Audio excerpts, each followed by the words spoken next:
नमस्कार। देशज के खास आयोजन गल्प गोई में आपका हार्दिक स्वागत है, अभिनंदन है।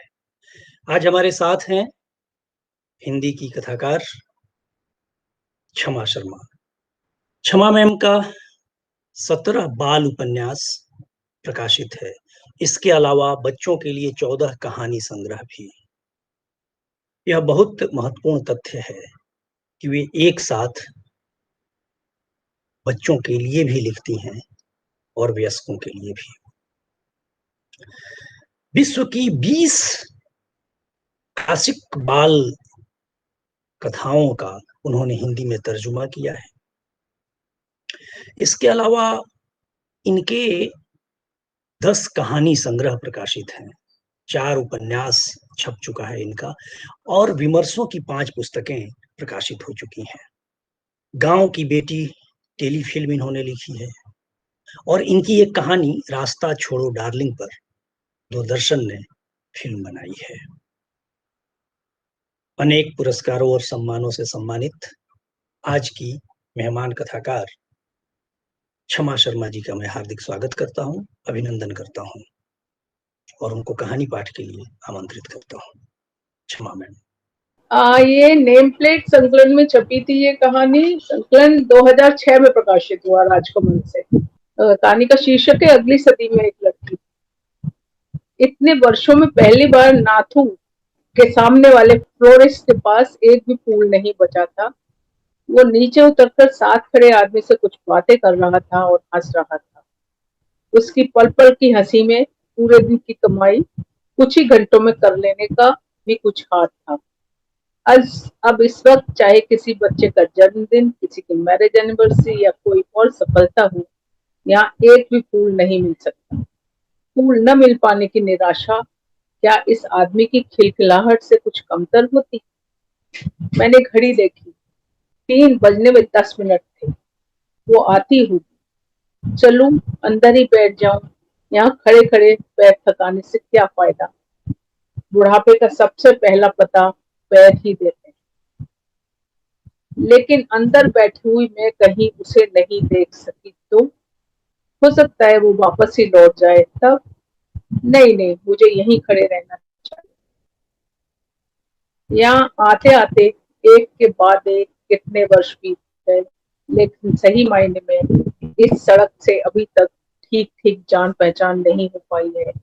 इसकी गलियां कहाँ से कहाँ तक मुड़ जाती हैं, ठीक से पता नहीं। हाँ, इसके दोनों ओर लगे अमलतास और गुलमोहर के बूढ़े पेड़ इसके उम्र जितने पुराने होने का पता अवश्य देते हैं। हो सकता है मुझसे पहले, उससे भी पहले, वर्षों पहले न जाने कितनों ने अपनी उम्र के बीत जाने का एहसास इसी तरह से किया हो। सारे युवा कितनी उमंग और जोर से भरे होते हैं और लड़कियां, उनकी खिलखिलाहट का कोई अंत नहीं होता। क्या अपने जीवन के सारे दुखों को वे इस खिलखिलाहट के जरिए बटोर कर बाहर फेंक देते हैं? वे कितनी देर तक हंसते रह सकते हैं? उस दिन बस में लड़कियों का एक झुंड अगले दरवाजे से चढ़ा था। वे एक के ऊपर एक गिरी जा रही थी और हंस रही थी। हंसने के लिए भी कैसी बातें! किसी के पर्स से पैसे नीचे गिरना, किसी की किताब के भीतर रुपए का न मिलना, किसी के हुक का दूसरों के कपड़ों में उलझना। सड़क के किनारे तक यमुना का पानी भरा था। वहां लगे छोटे पेड़ गर्दन तक पानी में डूबे थे। उफ, ये लड़कियां कितनी हंसती! फिर मुझे याद आया कि मैं भी तो कितना हंसती ही जाती थी। तब मेरी बहन चीखती थी, इस लड़की को तो कुछ पता ही नहीं चलता, हर बात पर हंसती है। एक उम्र के बाद लड़कियों की हंसी किस तरह से गुम हो जाती है और माथे पर सिवाय चिंता की लकीरों के कुछ दिखाई नहीं देता। मैंने देखा, वो चली आ रही थी। उसने मुझे देख लिया था और उसकी चाल में तेजी आ गई थी। मुझे वहम हुआ कि वो जोर से हंसी। नहीं, वो हंसी नहीं थी, मुस्कुराई थी। लेकिन क्या पता मुस्कुराई भी न हो, मुझे ही वहम हुआ। कायदे से तो अपनी उम्र के हिसाब से उसे जोर से हंसना चाहिए था। मुझे देर तो नहीं हुई? आपको ज्यादा इंतजार तो नहीं करना पड़ा? उसने पूछा। मैंने नहीं कहा और हम अंदर चले आए। जब से नाथू में चारों ओर शीशे लगे थे, वहां बैठना किसी मुसीबत से कम न था। शीशों के डर से अक्सर हमारे मनोभाव सच्चे नहीं होते, वे बनावटी भी बने रहते थे। इसलिए मैंने एक ऐसी सीट चुनी जहाँ बीच में पिलर था, जो सामने लगे शीशे के बीच में दीवार बनकर खड़ा था।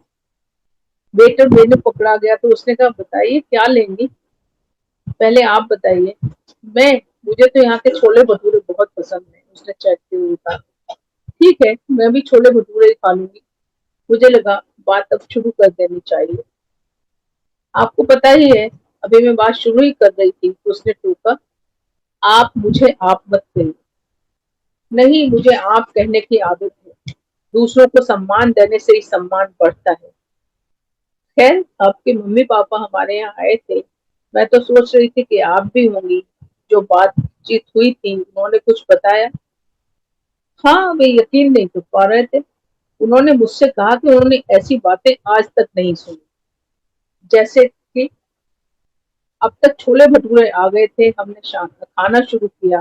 वो फिर बोली, आपने उनसे कहा कि शादी के बाद हमें अलग रहना होगा, लेकिन क्यों? मैं तो आपके साथ ही रहना चाहती हूँ। ये निर्णय कोई आसान नहीं होता कि आप अपने ही बच्चे को दूर चले जाने को कहें, लेकिन साथ रहते ऐसी नौबत आ जाए कि कड़वाहट बढ़े, इससे अच्छा है कि पहले दिन से अलग रहना। मैंने हरी मिर्च काटी। वो अपने नाखूनों पर लगे घी को पोंछ रही थी। हालांकि पूरा खत्म होने तक घी बार बार लगता ही। फिर वो कुछ सोचते हुए बोली, लेकिन आंटी, अगर हम अलग रहेंगे तो हम में से एक की तनख्वाह तो किराए में चली जाएगी। फिर मम्मी पापा से आपने कहा कि आप दहेज में कुछ नहीं लेना चाहती, तो मेरी और बकुल की जिंदगी तो घर बनाने में ही निकल जाएगी।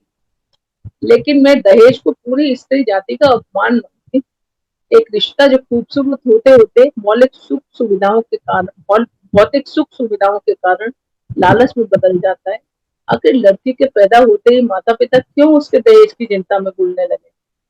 आपकी बात ठीक है। अक्सर लोग आदर्श की बातें दिखाने के लिए करते हैं, मगर मौका आते ही उन्हें भूल जाते हैं। लेकिन मेरा कहना तो ये है कि दहेज तो वो होता है जो मांगा जाए।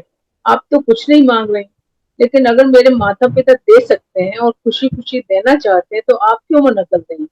वैसे भी लड़की को उसके प्रॉपर्टी राइट्स तो मिलने ही चाहिए। ये इस दौर की लड़की बोल रही थी, एकदम कैलकुलेटेड, प्रैक्टिकल, जैसे अपना घर बनाने के लिए बहुत कुछ चाहिए, जिसे दहेज की परिभाषा मालूम। तुम जो भी नहीं, आप जो भी कहें, मुझे विवाह में होने वाले इस दिखावे से घोर नफरत। घोड़ी, बैंड, जेवर, शराब, अश्लीलता से भरे नाच।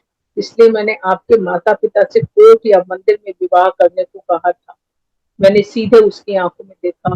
वहां एक से एक भाव पहुंच रहे थे। आपके विचार अच्छे हैं, लेकिन ये तो अपने विचारों को दूसरों पर लादना हुआ ना। मेरे मम्मी पापा को धूमधाम की शादी पसंद है। मुझे भी लगता है कि ये मौका जिंदगी में एक बार आता है, इसलिए मुझे ही वैसी ही दुल्हन बनना चाहिए।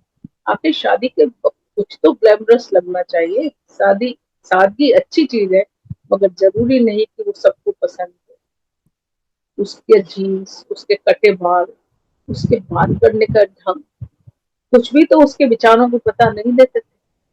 वो हर विचार को अपने पक्ष में लाने के लिए तर्क दे सकती थी, उन्हें उलट पुलट सकती थी। उसे वो मानना था जो उसका मन कहता था। चीजें आश्चर्यजनक रूप से बदल गई। चीजें बदल जाती हैं, हमें दिखाई नहीं देती, हमें वे ठहरी हुई लगती हैं, जबकि संसार में कुछ भी ठहरा हुआ नहीं। नाथू के सामने वाले अमलता, स्कूल मोड़ और इमली से अटी सड़क थी। कोई अच्छा विचार भी कैसे दम हो। उसने कहा कि वो रसमलाई खाना चाहती है। बेटा रसमलाई रख गया तो कहा, आंटी, आपको लग रहा होगा कि मैं बहुत बोलती हूँ, लेकिन अपनी बात सही तरह से रखना क्या बहुत बोलना है? और आपके सामने अपनी बात सही तरह से रखना मैं जरूरी समझती हूँ, जिससे कि गलतफहमी की कोई गुंजाइश ही न रहे। मैं अभी तक समझ नहीं पा रही थी कि जो कुछ सोच कर आई थी, उसे इस लड़की ने सिर के बल खड़ा कर दिया था। उसे स्त्री धन और प्रॉपर्टी राइट्स के बारे में मालूम था। दहेज के प्रति उसके मन में कोई आदर्शवादी प्रतिरोध नहीं था। उसके अनुसार यदि माता पिता दे सकते हैं, तो लेने में बुराई भी क्या है? लेकिन जो माता पिता नहीं दे सकते उनके बारे में भला वो क्यों सोचे। तब मुझे क्या करना चाहिए? अपने ही बेटे के विवाह में शामिल नहीं होना चाहिए। और एक नया विवाद। बेटा अपनी पसंद से विवाह कर रहा है था तो पढ़ी लिखी माँ को देखो, चौथी सदी में जा पहुंची। जाति का विरोध, दहेज का विरोध सब दूसरों के लिए होता है, जब अपने ऊपर आ पड़ती है तो सब दकियानूसी बन मनु महाराज की शरण में चले जाते हैं। सच बात क्या किसी को पता चलेगी? या अपने ही बेटे बकुल से ये कह सकती हूँ कि तू इस लड़की से शादी मत। आज तक जिस चीज को बुरा कहती मानती आई हूँ, या अपनी बात दूसरे पर नहीं लादनी चाहिए, क्या खुद वही करूँ? क्यों करूँ? मेरी क्या मजबूरी? आज तक दहेज कम मिलने के कारण शादियां टूटती आई हैं। सदियों से लड़कियों ने अपने माता पिता की आर्थिक मजबूरी के कारण कितने कष्ट उठाए हैं।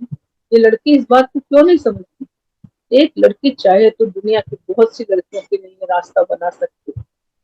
देखो, मैं तुम्हारे कहीं आपके और बकुल के जीवन के बारे में कुछ नहीं बोलना चाहती, मगर अपने मम्मी पापा से कहो कि उनकी दी हुई एक भी चीज मेरे घर में न आए।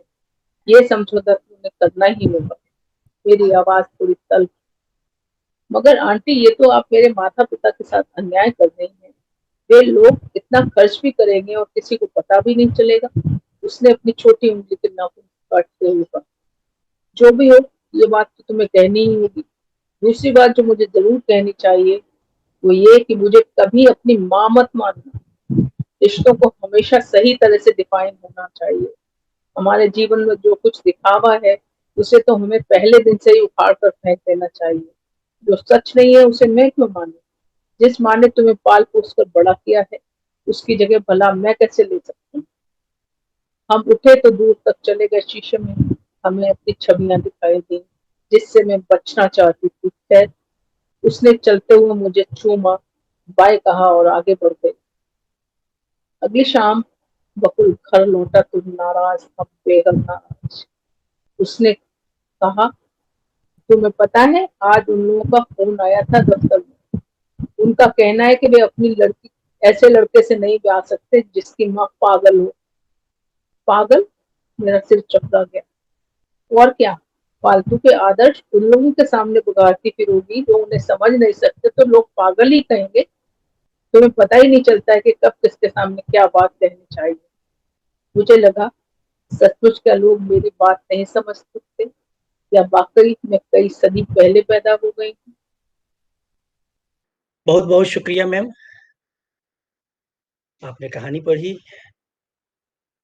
मुझे पूरी उम्मीद है कि देशज के दर्शकों श्रोताओं को आपकी कहानी पसंद आएगी और बहुत सारे लोग आपकी कहानी के किरदारों को अपने आसपास तलाशेंगे या उन्होंने देखा महसूस किया भी होगा। जिन बदलावों को आप रेखांकित कर रही थी अपनी कहानी में, वो भी हो सकता है बहुतों के जेहन में कौंध जाए। बहुत बहुत शुक्रिया आपका, बहुत आभार। मैं आप सभी सुधी श्रोताओं दर्शकों से आग्रह करता हूं कि आप अपने मन के विचार इस कहानी पर, आप अपनी टिप्पणी या आपके भीतर कोई सवाल आता है तो उसको कमेंट बॉक्स में लिख कर भेजें। हम लोग अपनी कथाकार क्षमा शर्मा जी से आपके सवाल पूछेंगे। बहुत शुक्रिया, बहुत आभार।